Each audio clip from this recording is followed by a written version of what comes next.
Egunon guztioi, poliki-poliki Tolosa normaltasunerako bidea berreskuratzen ari da. Ez naiz nekatuko eta eskerrak eman nahi dizkizuet berriz ere garai honetan arduraz jokatu duzuen Tolosar guztioi. Guztiok egin behar izan dugu sekulako ahalegina egoerara egokitzeko.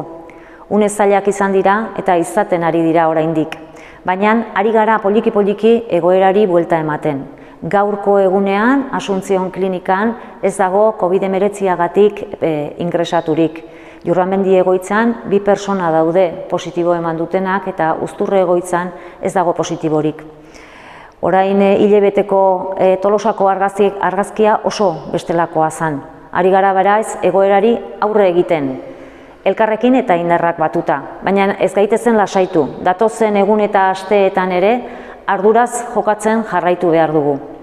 Igandean aurrak atera ziren kalera, bihar helduok ere kirola egiteko aukera izango dugu.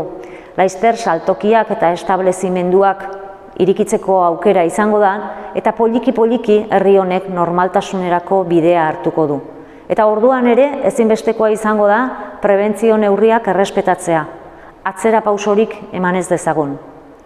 Etxeko txikiei ere aipamen bat egin nahi diet, egin duten ahalegin guzti hori aitortu ez, etxeko lanak etxean egin dituzte, etxean jarraitu dute ikasten, bere jolasak etxeko eremura mugatu dituzte, eta hala eta guztiz ere modu eredugarrian erantzun dutela uste dut. Etorkizunean Tolosak erronka handia izango du. Gaixotasunak Tolosak gelditu egin du, eta orain Tolosarrok jarri behar dugu berriz ere herria martxan. Zuhurtziaz, arduraz eta elkarrekin danak lanean.